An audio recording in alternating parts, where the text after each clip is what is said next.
شاہین تیری پرواز سے چلتا ہے زمانہ.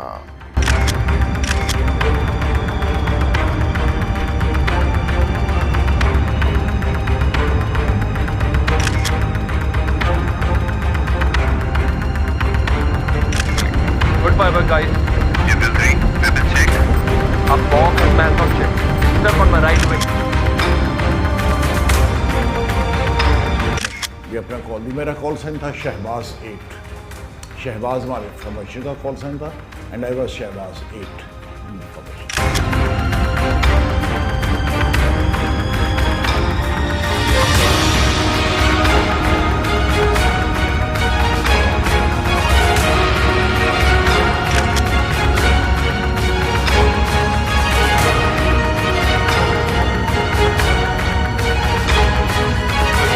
لیکن آپ کو خوشگوار حیرت ہوگی کہ جب ان کی عرب اسرائیل جنگ ہوئی تو ہمارے پائلٹس نے ایئر ہیڈ کوارٹر سے اجازت لی کہ ہمیں بھی اس جنگ میں حصہ لینے کی اجازت دی جائے.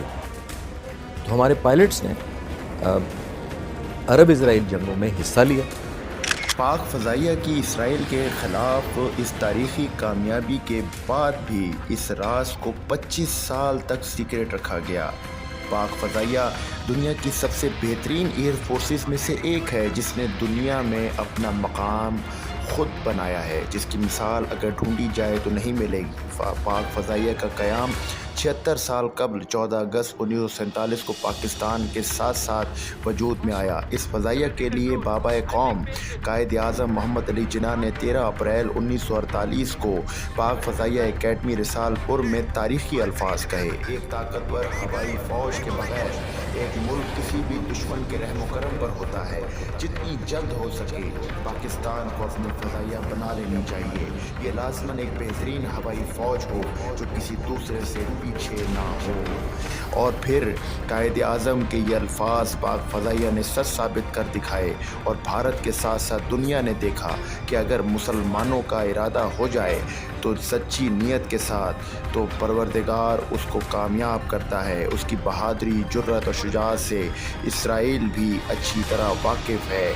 وہ 6 روزہ عرب اسرائیل جنگ 1967 ہو یا عرب اسرائیل جنگ 1973 ہو یا پاک فضائیہ کی عراقی جنگ 1981 ہو، آج بھی اس کا لوہا مانا جاتا ہے اور یہ پاکستانی قوم کے لیے فخر کا مقام ہے.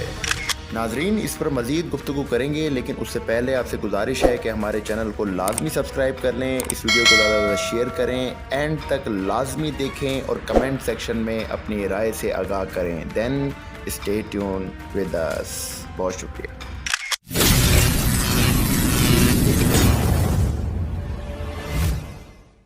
بسم اللہ الرحمن الرحیم. السلام علیکم پاکستان. مہدی حسن حاضر ہے آج ایک نئی تاریخی حقائق کے ساتھ آپ کے سامنے. یہ کہانی بھارتی ریاست پنجاب کے ایک شہر سے شروع ہوتی ہے جس کا نام جلندھر ہے. حالیہ برسوں میں یہ تیزی سے جاری تجارتی سرگرمیوں کی وجہ سے یہ ایک انتہائی اہم صنعتی مرکز بن گیا. جلندھر جی ٹی روڈ پر واقع ایک اہم ریل اور روڈ جنکشن ہے. اس کے شمال مغرب میں ریاست کا دارالحکومت چندی گڑھ 144 کلومیٹر کے فاصلے پر واقع ہے. اس شہر سے تعلق رکھنے والی قابل ذکر شخصیات میں 2 نام سامنے آئے. ایک حضرت درگاہ ناصر شاہ اور المعروف حضرت سما رحمۃ اللہ علیہ، اور دوسری شخصیت پاک فضائیہ کے بہادر سپوت ایئر کمانڈور عبدالستار علوی ہیں. ایئر کمانڈور عبدالستار علوی جلندھر سمی پور کی ایک ایوان فیملی میں پیدا ہوئے. ویسے تو پاک فضائیہ کے کارنامے اس کے دلیروں کی شجاعت سے بھرے پڑے ہیں، لیکن صرف بھارت سے جنگ میں ہی نہیں بلکہ پاکستان دنیا کا وہ واحد ملک ہے جس کو اسرائیل جیسے ملک کی فضائیہ کے جنگ میں جہازوں کو مار گرانے کا اعزاز بھی حاصل ہے جو آج تک کسی ملک کی فضائیہ نہیں کر سکی. یہ کارنامہ پاکستان کے بہادر سپوت ایئر کمانڈور عبدالستار علوی جیسے پائلٹوں نے سر انجام دیا تھا جس کو آج تک اسرائیل ہی کیا دنیا بھی نہیں بھلا سکی. یہ واقعہ 1974 میں شام کی سرزمین پر گولان ہائٹس کی فضائی لڑائی کے دوران پیش آیا، جب اسرائیل کی ایئر فورس کے میراج 3 کو مار گرایا، جس پر شام اور پاکستان سرکار نے بہادری کے جنگی میڈل سے نوازا گیا، جس کو میڈل آف ویلر کہا جاتا ہے۔ ستار الوی 1944 میں سمی پور جالندھر برطانوی ریاستی ہندوستان میں ایک ایسے پنجابی خاندان میں پیدا ہوئے جس کا عسکری پس منظر تھا۔ ان کے والد برٹش انڈین آرمی میں آفیسر تھے، جنہوں نے بعد میں پاکستان آرمی میں خدمات انجام دی۔ انہوں نے تعلیم بنوں میں حاصل کی، جہاں انہوں نے میٹرک کیا، اور ملتان پنجاب ایمرسن کالج میں تعلیم حاصل کی، جہاں سے انہوں نے گریجویشن حاصل کیا۔ ایئر کماڈور عبدالستار الوی رسالپور کی ایئر فورس اکیڈمی میں 1963 میں شامل ہوئے، جہاں انہوں نے سیسنا پر پرواز کی تربیت حاصل کی، اور 1965 میں جنرل 37T کورس میں گریجویشن پورا کیا۔ G D pilot duty officer Alvi صاحب نے دوسرے کورس میں حصہ لیا، اور 1965 میں ہندوستان کے ساتھ جنگ میں ایک اڈے سے دوسرے اڈے تک پیغامات پہنچانے کے لیے میل رنر کے طور پر اپنی ڈیوٹی دیتے رہے، اور جنگ ختم ہونے تک اس اسائنمنٹ پر کام کرتے رہے۔ 1971 تک فلائٹ لیفٹیننٹ کیپٹن الوی کو 1966 عراقی فضائیہ کے لیے ملٹری ایڈوائزر گروپ میں منتخب کے لیے ٹیسٹ پائلٹ کے مگ 21 دیا گیا، جہاں انہوں نے تربیتی طور پر کوالیفائی کیا اور عراقی اسکول میں بیٹھ گئے۔ وہ بھارت کے ساتھ تیسری جنگ میں حصہ لینے کے لیے پاکستان واپس آئے، اور کوئک ری ایکشن کال سپورٹ مشن خاص طور پر شکرگڑھ میں پرواز کی، جہاں ہندوستان IAF کے ساتھ جنگ سب سے زیادہ ہنگامہ خیز تھی۔ 1971 میں جنگ کے بعد ایئر کماڈور ستار الوی کو ایئر فورس اکیڈمی میں فیکلٹی میں فلائٹ لیفٹیننٹ پر فلائٹ انسٹرکٹر F-7P میں شامل ہونے کے لیے بھیجا گیا، اور وہ ایک چینی ورژن تھا۔ مگ 21F کے طور پر کام کیا۔ جب یوم کپور جنگ شروع ہوئی تو ستار الوی پاکستان ایئر فورس کے لڑاکا پائلٹوں میں سے ایک تھے۔ ایئر کماڈور عبدالستار الوی رضاکارانہ طور پر مشرق وسطی جانے کے لیے مصر اور شام کی مدد کی، تاہم جب تک وہ پہنچے مصر اور اسرائیل پہلے ہی جنگ بندی کر چکے تھے، اور صرف شام اسرائیل کے خلاف سرگرم عمل تھا۔ عبدالستار الوی جو 1973 میں فلائٹ لیفٹیننٹ کے طور پر خدمات انجام دے رہے تھے، عارف منظور کے ساتھ شامی فضائیہ میں شامل ہوئے۔ پاکستانی پائلٹس جنہوں نے عرب اسرائیل جنگ کے لیے والنٹیئر کیا تھا، ان میں فلائی لیفٹیننٹ ستار الوی بھی تھے۔ ہوا کچھ یوں کہ 26 اپریل 1974 کو فلائی لیفٹیننٹ ستار الوی سیرین ایئر فورس کے ایک مگ 21 میں 8 جہازوں کی فارمیشن میں ایک اور پاکستانی پائلٹ عارف منظور کی زیر قیادت گولان کی پہاڑیوں پر ایریل پیٹرولنگ کر رہے تھے۔ پاکستانی فائٹر پائلٹس نے اسکواڈرن لیڈر عارف منظور کی کمان میں کال سائن شہباز کا استعمال کرتے ہوئے ایک فارمیشن میں پرواز کی۔ مگ 21 F-13 SAF اپریل 1974 کو ستار الوی ایک 26 اسکواڈرن اے کو ڈیپوٹیشن پر نمبر 67 سیریل نمبر 1863 کے دومیر ایئر بیس شام سے باہر شامی فضائیہ 8 جہازوں کے ساتھ اڑ رہے تھے۔ PAF کے ساتھی پائلٹ اور flight leader squadron leader Arif منظور گشت کی قیادت کرتے ہوئے مگ 21 کے سرحد کے ساتھ ایک اسکواڈرن لیڈر عارف منظور کو 2 اسرائیلی فینٹم طیاروں کی موجودگی سے آگاہ کیا گیا، اور انہیں خبردار کیا گیا کہ یہ ڈیکوز ہو سکتے ہیں، جبکہ مخالف سمت سے آنے والے 2 دیگر فائٹر ٹریکس ہو سکتے ہیں۔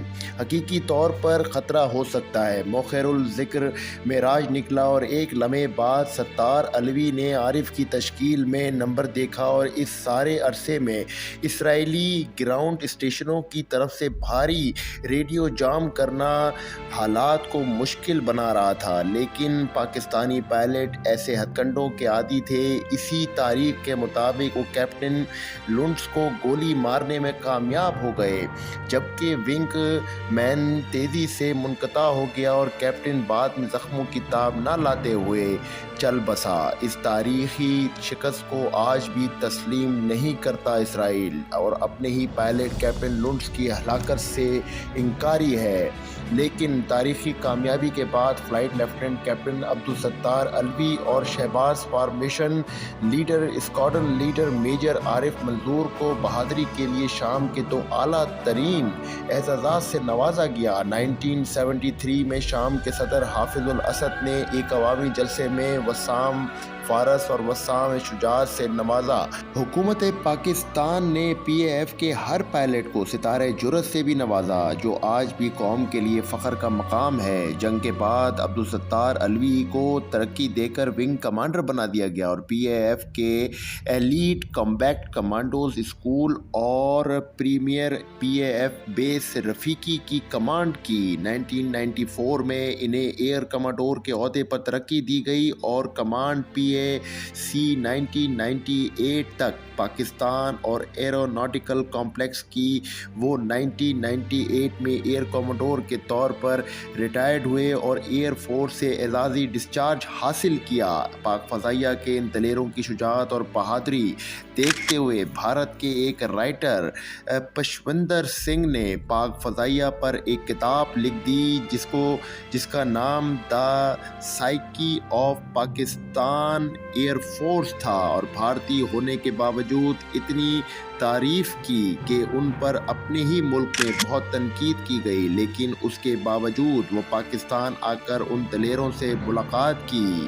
تعریف وہ جو دشمن کرے، یہ ہے تاریخ اس جنگ میں ایئر کماڈور عبدالستار الوی کے ساتھ ساتھ squadron leader Arif Manzoor, wing commander Saif ul Azam, wing commander Hamid ul Anwar اپنی دلیری اور بہادری کا اسرائیل جیسے دشمن سے لوہا منوانے میں کامیاب رہے، جن کو قوم کا سلام پیش ہے، تھا اور تا قیامت رہے گا۔